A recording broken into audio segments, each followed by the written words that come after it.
Hi everyone, Lisa Gifford here, and today I am here to show you the October Sew and Show subscription box by Martelli. And this is our October 2024, and we got some really special things I'm going to show you today, and I'm going to show you how to use them. And they are special edition, and as you know, October is Breast Cancer Awareness Month, so we thought this would be a very good box to showcase some of the peak things that we like to see in the month of October. So in your box, you have received about a yard of fabric, and it's going to be one of the 5 that I have here in front of me. And I believe all of these are Fairy Frost by Michael Miller. So you have received at least a yard of one of these fabrics that I have here in front of me. You also would have received our special edition zipper pull by Martelli, and then our special edition of our ribbon template set, and I have them both right here. The large one here that I'm showing you measures out to be about 11 3/4 inches when it is finished, and then the smaller set is about 6 1/4 inches when it is finished. Now, when I first saw the ribbon template, I couldn't quite wrap my head around how it worked, but it's quite simple. What you got to do is you got to be cutting out 2 of the longer pieces, and you've got to have it on the mirror image of it. So you got to have, like, lay 2 fabrics together, right sides together or wrong sides together, so that you can get the mirror image opposite on cutting out the long ribbon piece. And then you just got to cut out one of the top piece for the ribbon, and I'm going to show you how to cut those out. Now, I recommend when you are making the ribbons that they work better as, of course, an applique project. So what you're going to need is, I recommend using some fusible, like a paper-backed fusible like Heat and Bond or the light Steam and Seam 2, so that you'd be able to press it on and then peel it off, and you'd have the glue on the back side, so you'd press that onto your fabric. I recommend pressing that onto your fabric first before you do your cutting. And then, of course, when you're appliquing, it's always nice to have some coordinating threads, and I just got some beautiful pinks that I have up here. And I recommend using the 28 millimeter for this project because of some of the curves that you're working on, and I'm going to show you how to use that. And then with the new special edition of our zipper pull, I'm going to show you how to use that. It works best with the number 5 zippers, but different sizes will work. But I'm going to show you using it with the number 5 zipper tape and using the zipper slider puller. So we'll show you how to work all that. All right, so some other tools you might need to have if you don't feel like using your rotary cutter on using your applique pieces for your ribbon, you can easily just trace it with a pencil and then just cut it out with some scissors. So let's go ahead and get started on showing you how to use the zipper pull. So we'll get started on the zipper puller first. So I just have some zipper tape in front of me, and it hasn't been separated or anything, and here is my zipper pull slider right here in front of me. So how you use this tool is that you're going to take your slider and you're going to place the zipper upside down. So you're going to turn it, and then you're going to slide it in to this little area right here. So the bottom of the zipper, the little flat part, is going to be facing you. And then you're going to take your zipper tape, and you want to be sure to have it nice and crisp cut on it. So I'm going to go ahead and just trim it off, and don't trim it to size right off the bat. If you're needing to have your zipper, maybe it needs to be a 12-inch zipper or a 15-inch zipper, I would go ahead and add at least 1 inch or 2 inches longer, because you might need to trim it just a little bit. So once you have your zipper ready to go, you're going to separate your zipper teeth by about 3 or 4 inches. And then you're going to take it and you're going to turn it so that it is upside down. Then you're going to grab the 2 pieces that you just separated, and I found it easiest if I kind of just pinch them from the teeth on the inside and just pull it out a little bit. And then you're going to take the 2 ends and you're going to slide them into the zipper slider right here. So you're going to slide those in just like this, I try to do it both at the same time so I can keep it nice and even. Just kind of gently push it down. You'll kind of hear it start clicking, and then you just slide it down. And then you just pop it off, and your zipper slider is installed. So here is one. Let me show you with the black. Same thing, I'm just going to grab my zipper slider and I'm going to turn it so I got the flat side up, and I'm going to slide it in to where it just stops right here. Same thing, you're going to grab your zipper tape, you're going to separate it. I think I have it separated about 5 inches or so. Flip it over, so now that the wrong side is up, I kind of pinch my teeth from the inside, and I'm going to slide my teeth into the channel of the zipper slider, and then just push your head up, and then you've got your zipper on there, ready to go for sewing into your project. So that is the special edition of the Martelli zipper pull. So that's in your kit. Now I'm going to show you how to use the ribbon templates. And again, there are 2 different sizes. So again, the smaller one is about 6 1/4 inches when it's appliqued, and then the larger one is 11 3/4. So I have a couple little samples that I had done. And this one here is where I had to show you all the different sizes, you know, the 2 different sizes done in different colors.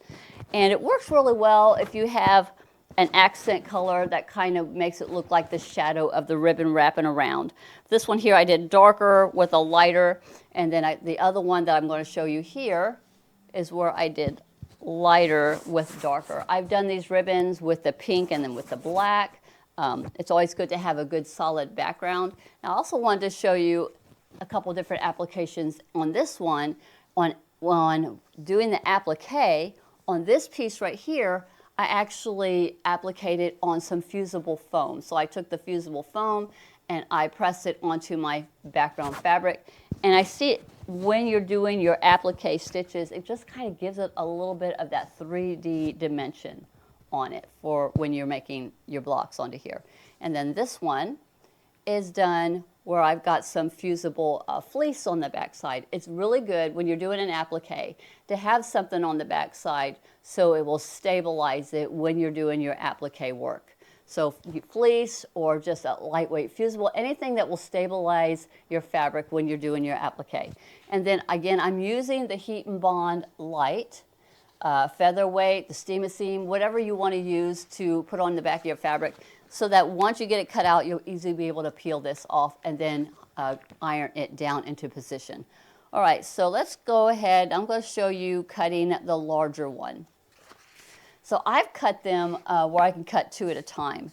So taking my fabric, I can fold this up a little bit, and then I could lay my piece on here, and I would be able to cut 2 at a time. Now, if you wanted to cut 1 at a time, you're going to have to cut. You're going to cut the one, but then you're going to have to cut the other one on the back side. That way you get your mirror image of the 2. But I'm going to just show you where I'm going to take my fabric and I'm going to fold it. Now you're going to need a piece of fabric that is about 12 inches to be able to fit your piece on here. So here's where you got your choice, where you can use your rotary cutter and cut all the way around, or if you want, you could trace this and then cut it out. Just know that when you are tracing it, and you're going to be cutting it with scissors, you're going to trace on one side, then you're going to have to flip it over and trace on the other side and then cut it out, because you've got to have your mirror image for it to work. So just by taking my template and laying it on here, I'm just going to go ahead and cut the one, and we're going to cut the lighter fabric here for this large one here. I'm going to go ahead and separate this so I don't have as much to work with. And here's my piece I'm going to be cutting.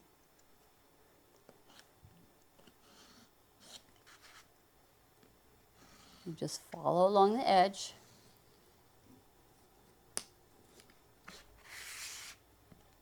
Rotate it around, and then come on down to the other side.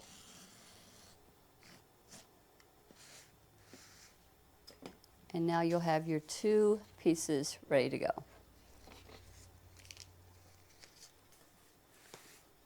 Let's get our darker fabric, and we're going to go ahead and cut out what I call the shadow. And you just have to cut out one of those.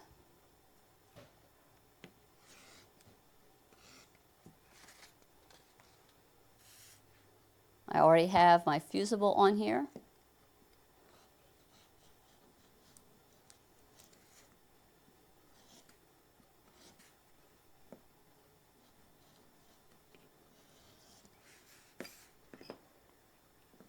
And here's the piece for the top.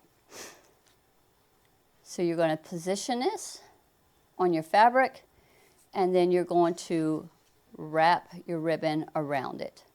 I recommend when you are positioning it to, like on this one here, I actually drew a little bit of a line so I can get my center. So I knew where my center was going, and then I did it across so I could make sure everything was nice and centered on here. But this is what your ribbon is going to look like. Once you have it all positioned, you're going to peel off your backing, and then you're just going to lay this onto your fabric and iron it down, and there you have your ribbon. This is the larger one. The same way to do the smaller one. It's just a little bit tinier.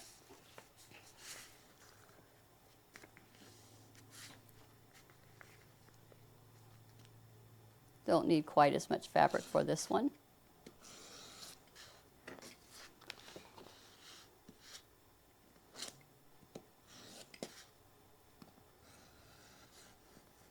Now it gets kind of tight right here, so I kind of pivot a little bit.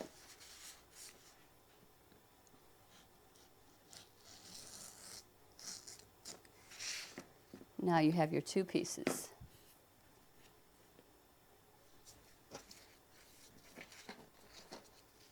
And I'm going to grab a piece of my scrap from earlier, and then we're going to cut out our shadow.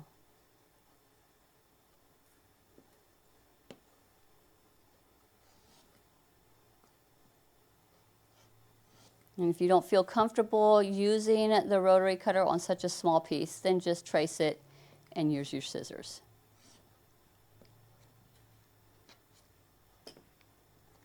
And there's your top piece.